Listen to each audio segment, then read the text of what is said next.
जय हिंद। मैं हूं कर्नल दानवीर और आप देख रहे हैं मेरा यूट्यूब चैनल दानवीर सिंह। आप सभी से गुजारिश है कि मेरे चैनल को लाइक कीजिए, सब्सक्राइब कीजिए और अपने मित्रों के साथ शेयर भी कीजिए।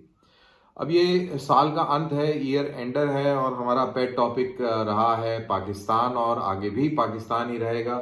इसी के हवाले से मेरे को लगा कि इस साल हम कहाँ पे खड़े हैं और आगे मुस्तकबिल में हम अपने आप को पाकिस्तान के साथ या ये कहें कि इस बर्रे सगीर में भारत पाकिस्तान को हम अगले साल कहाँ देखते हैं।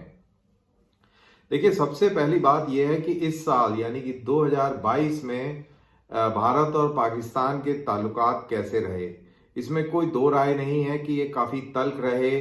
भारत पाकिस्तान को इग्नोर कर रहा है और बिल्कुल सही कर रहा है। वो ये कह रहा है कि जब तक आप दहशतगर्दी को समर्थन देना बंद नहीं करेंगे हम आपसे बात नहीं करेंगे। वहीं पाकिस्तान हर इंटरनेशनल मंच के ऊपर जाकर और कश्मीर का मुद्दा उठाता है क्योंकि ये उनकी स्टेट पॉलिसी है।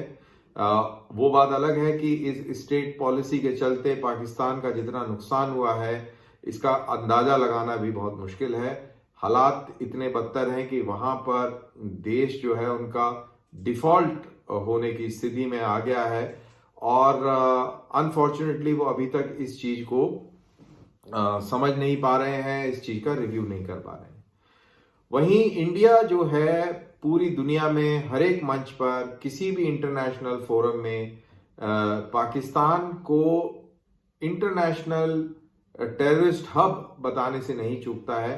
पाकिस्तान को आतंकवाद का केंद्र बताने से नहीं चूकता है। दोनों मुल्कों के बीच में ट्रेड बंद है, आम लोगों की आमोदरफ्त बंद है और ये भी हमें जानना चाहिए कि दोनों तरफ लोगों के रिश्तेदार हैं, खास तौर से भारतीय मुसलमानों के शायद ही कोई, खास तौर से यूपी, बिहार, दिल्ली और पंजाब, इन इलाकों में से शायद ही कोई ऐसा परिवार हो जिसके रिश्तेदार पाकिस्तान में ना हो एंड वाइस वर्सा। सो एक ये भी पॉइंट है। तो ये सारी चीजें हैं। दोनों के बीच में एक बेहतर चीज ये हुई है कि लाइन ऑफ कंट्रोल के ऊपर फायरिंग नहीं है, तशद्दुद नहीं है और वहां पर एक पीस का माहौल है। ये अच्छी चीज है। लेकिन कश्मीर के अंदर निरंतर पाकिस्तान की तरफ से आतंकवादी भेजने जा रहे हैं, उनका एटलीस्ट प्रयास हो रहा है और भारतीय सेना उनको लाइन ऑफ कंट्रोल के ऊपर भी ढेर कर रही है। ऐसे कई सारे वाकयात आए इस साल और जिंदा भी पाकिस्तानी आतंकवादी पकड़े गए हैं और उनको मीडिया के सामने भी लेके आया गया है, ऐसा भी हुआ है। और पाकिस्तानी जो टेररिस्ट मॉड्यूल्स हैं कश्मीर घाटी के अंदर, उनके ऊपर निरंतर प्रहार चल रहा है। डेली बेसिस पर ये लोग मारे जा रहे हैं और इसमें कश्मीरी आवाम को हमें सलाम करना पड़ेगा। वो पूरा सहयोग दे रही हैं आर्म फोर्सेस के साथ में, पुलिस फोर्सेस के साथ में, और मुखबरी कर वो अहम जानकारियां मुहैया कराती है और उसके बेसिस पर इंटेलिजेंस बेस्ड ऑपरेशन हो रहे हैं, जिसका मतलब है कि बिल्कुल स्पेसिफिक टारगेट ही न्यूट्रलाइज हो रहा है और कोलेटरल डैमेजेस खत्म हो गए हैं। दरअसल ये भी बताता है कि कश्मीरी जो है उनको असलियत समझ में आ गई है। लेकिन क्या पाकिस्तानियों को असलियत समझ में आएगी? क्या वो आ रही है? ये एक बहुत बड़ा सवाल है। तो 2022 में हमने जो देखा है वो ये देखा और समझा है कि पाकिस्तान को असलियत समझ में नहीं आई है।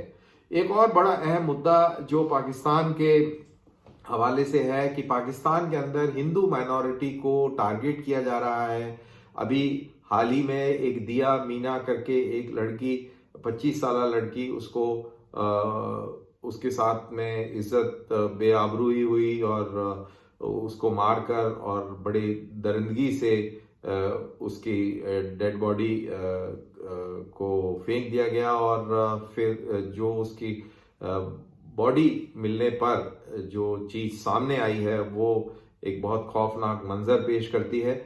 और पाकिस्तान के अंदर माइनॉरिटी स्पेशली हिंदूज के साथ क्या तशद्दुद होता है उसके बारे में भी ये बहुत कुछ बयान करती है। और इंडिया ने इसके ऊपर प्रोटेस्ट भी किया है, सवाल भी खड़े करे हैं और इतना ही नहीं, इंटरनेशनल फोरम्स पे भी इंडिया जो है इस चीज को उठाता रहा है अलग अलग तरीके से। गवर्नमेंट के तरफ से ना हो, लेकिन अदरवाइज कई सारी ऐसी ऑर्गेनाइजेशंस हैं जो इस बात को अब कहने लग गई हैं। तो मेरा अब ये पॉइंट है कि इंडिया को भी इंटरनेशनल लेवल पर इस मुद्दे को उठाना चाहिए। जो हिंदूज की जो सिचुएशन है पाकिस्तान के अंदर भी और बांग्लादेश के अंदर भी, ये बहुत दयनीय है। और हमने देखा कि पाकिस्तान के अंदर कई सारे मंदिरों गुरुद्वारों के ऊपर हमले हुए और क्रिश्चियन कम्युनिटी को भी टारगेट किया जाता है। तो ये सारे इश्यूज हैं और अब ये हमने 2022 में देखा। इसको एकदम क्विक समरी अगर कर ली जाए तो लाइन ऑफ कंट्रोल के ऊपर शांति है। इंडिया पाकिस्तान के बीच में पाकिस्तान के हवाले से कश्मीर एक बड़ा मुद्दा है और इंडिया के हवाले से क्रॉस बॉर्डर टेररिज्म एक बहुत बड़ा मुद्दा है। FATF की ग्रे लिस्ट से पाकिस्तान बाहर हो गया है, लेकिन भारत निरंतर पाकिस्तान की टेररिस्ट नीतियों के खिलाफ आवाज बुलंद कर रहा है। किसी भी फोरम पर वो पाकिस्तान को नहीं बख्शता। और हाल ही के अंदर यूनाइटेड नेशंस के दौरे पर बिलावल भुट्टो ने जो बातें हमारे प्रधानमंत्री के बारे में कही हैं वो काबिल एतराज हैं और उससे काफी ज्यादा सिचुएशन खराब हुई है। और जहां तक ट्रेड का सवाल है वो मुझे नहीं लगता कि वो आने वाले समय में वो इम्प्रूव होगी। अब 2023 की बात कर लेते हैं कि ये कैसा बीतने वाला है। मेरे ख्याल से जिस हिसाब से पाकिस्तान के अंदर TTP के हमले बढ़ रहे हैं, जिस हिसाब से अभी कोर कमांडर्स कॉन्फ्रेंस के अंदर ये डिसाइड हुआ कि आतंकवादियों को नहीं बख्शा जाएगा और उनमें कोई गुड टेररिस्ट और बैड टेररिस्ट का डिफरेंस भी नहीं रखा जाएगा, तो उससे मेरे को ये लगता है कि पाकिस्तान के अंदर अब बहरान और बढ़ेगा। अभी हाल ही में 5 पाकिस्तानी फौजी बलूचिस्तान के अंदर मार दिए गए और शायद 3 पाकिस्तानी फौजियों को अफगान पाक बॉर्डर पर भी मार दिया गया है। और इस तरीके के वाकयात बहुत तेजी से बढ़ रहे हैं पाकिस्तान के अंदर। तो अगर ये पाकिस्तान के अंदर फौज इस तमाशे में इन्वॉल्व हो जाती है तो मेरे को नहीं लगता कि इंडिया पाकिस्तान के बॉर्डर पर और लाइन ऑफ कंट्रोल के ऊपर ये इनकी इतनी सलाहियत होगी कि ये साइमल्टेनियसली 2 फ्रंट वॉर लड़ सकें।